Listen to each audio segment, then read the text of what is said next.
राजनैतिक रूप से कायर व्यक्ति एकादशी का व्रत है आज।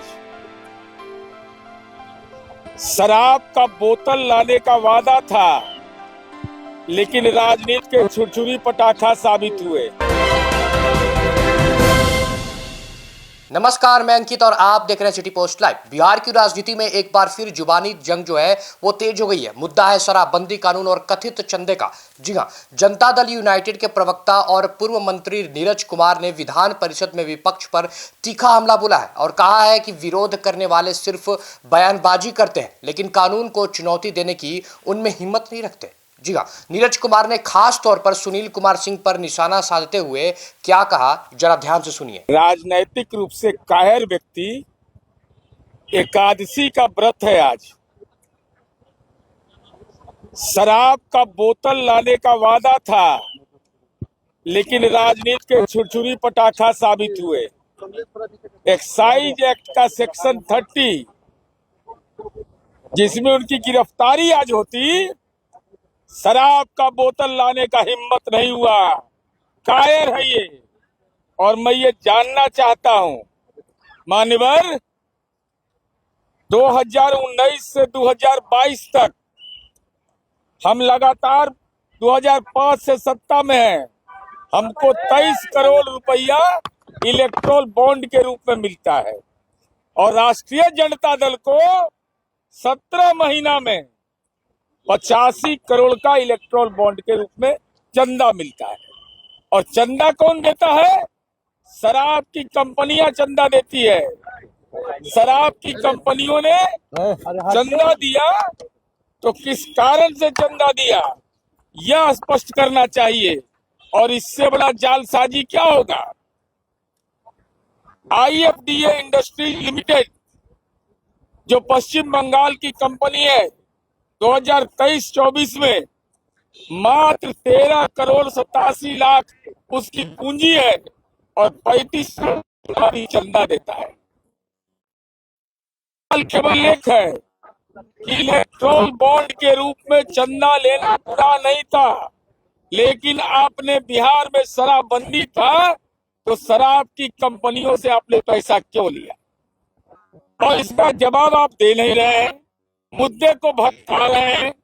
दारू का बोतल लाने का वादा किया और वो राष्ट्रीय जनता दल के भी सांसद रहे, कांग्रेस के भी सांसद रहे, महामहिम राष्ट्रपति ने भी उनको नामित किया है और वो जनता दल के भी सांसद रहे। कोई चंदा देता है और उसको इलेक्ट्रोल बॉन्ड, दोनों में अंतर समझ में नहीं आ रहा है। मैं यही जानना चाहता हूं कि आखिर कौन सा वो बिजनेस था कि हमको 17 वर्ष लग गया। आप 2022 तक का डेटा देख लीजिए, हमको मिलता है 23 करोड़, इनको मात्र 17 महीना रहते हैं शासन काल में, तब 85 करोड़ का इलेक्ट्रोल बॉन्ड का चंदा इनको मिल जाता है। वो भी शराब की कंपनियों से आपने क्यों लिया? क्या बेटियों का सुहाग उजाड़ने का राजनीतिक ठेका ले रखा है? या शराब कंपनियों से पैसा लेने की अनुमति क्या लालू यादव ने दिया था? क्या तेजस्वी यादव ने दिया था? इसीलिए आप शराबबंदी पर सवाल खड़ा करते हैं। एक सवाल है, उन्होंने कहा है कि दारू का बोतल लाएंगे अगर आप लोग, प्रशासन वाले जो तैनात है उनका नौकरी खतरे में पड़ जाएगी। आगे अरे हिम्मत बोतल लाएंगे, वो तो तब बोले जब हमने कहा कि एक्साइज एक्ट का सेक्शन 30, जिसमें 5 वर्ष से 10 वर्ष का कारावास है, तो कलेजा में दम नहीं हुआ शराब का बोतल लाने का? अरे असत्य बोल रहे थे। विद्यालय के राजनीतिक ट्रेनिंग में आप अपनी जिम्मेवारी कबूल कर लीजिए। अब महुआ बाग में और कौटिल्य नगर में घर बनवाइए। कहाँ पे लालू जी के और तेजस्वी यादव के पाप पे शामिल हो रहे हैं? सवाल शराब पे तो बीजेपी उठा रही है, आरएलएल उठा रही है, तो अरे भाई, आप पहले मुद्दे पर आइए। सरकार क्या करेगी विचार? अरे इस संबंध में माननीय विजय चौधरी जी ने स्पष्ट कह दिया, शराबबंदी कानून की व्याख्या भी कर दी। और आदरणीय नरेंद्र मोदी जी देश के आदरणीय प्रधानमंत्री हैं। स्मरण शक्ति लोगों का छिन्न होता जा रहा है।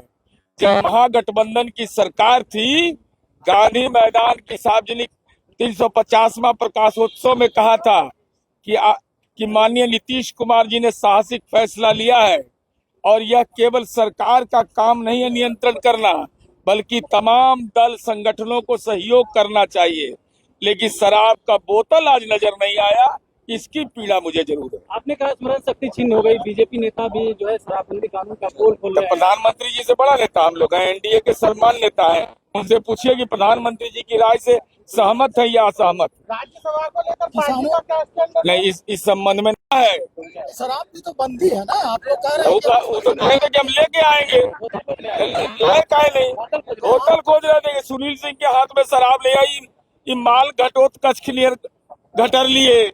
17 महीना में 85 करोड़ का इलेक्ट्रॉल बॉन्ड हाइट है भाई। हम लोग इतने समय सत्ता में रहे तो हमको 23 करोड़ मिला, चर्चा हुई इनको है। 85 करोड़ मिला है। सदन दरअसल ये बयान उस आरोप के जवाब में आया है जिसमें सुनील कुमार सिंह ने जदयू पर शराब बनाने वाली कंपनियों से इलेक्टोरल बॉन्ड के जरिए करोड़ों रुपए लेने का आरोप लगाया है। जी, सुनील कुमार सिंह का दावा है कि पार्टी को शराब उद्योग से जुड़े स्रोतों से भारी भरकम चंदा मिला है। उनका सवाल है कि जब कोई दल ऐसे उद्योगों से आर्थिक सहयोग लेता है तो वह शराबबंदी को लेकर नैतिकता की बात कैसे कर सकता है। इन आरोपों पर पलटवार करते हुए नीरज कुमार ने कहा कि राजनीतिक लाभ के लिए बुनियादी जो बेबुनियाद चीज है वो बयान देना उचित नहीं है। उन्होंने चुनौती दी कि यदि किसी के पास प्रमाण है तो सार्वजनिक करे। क्या कोई आधिकारिक दस्तावेज है तो यह साबित करे कि जदयू के अवैध या अनुसूचित जो चीज है वो तरीके से शराब कंपनियों से धन लिया। उन्होंने कहा कि केवल आरोप लगाना आसान है लेकिन तथ्य सामने रखना जरूरी है। नीरज कुमार ने शराबबंदी को मुख्यमंत्री नीतीश कुमार की एक महत्वपूर्ण सामाजिक सुधार पहल बताया। उनका दावा है कि इस कानून से महिलाओं को राहत मिल रही है और समाज में सकारात्मक बदलाव आया है। उन्होंने विपक्ष पर आरोप लगाया कि वह इस कानून को कमजोर करने की कोशिश कर रहा है। वहीं सुनील कुमार सिंह अपने आरोपों पर कायम है और उन्होंने फंडिंग की पारदर्शिता को लेकर जवाब मांगा है। उनका कहना है कि जनता को यह जानने का अधिकार है कि राजनीतिक दलों को किस स्रोत से चंदा मिला है। अब देखना यह होगा कि यह मामला केवल बयानबाजी तक सीमित रहता है या फिर दस्तावेज और तथ्य भी सामने आते हैं। फिलहाल शराबबंदी की सियासत गर्मी हो चुकी है। अब देखिए फिलहाल आगे क्या होता है। फिलहाल इस रिपोर्ट में इतना ही। मैं अंकित और आप देख रहे थे सिटी पोस्ट लाइव। धन्यवाद।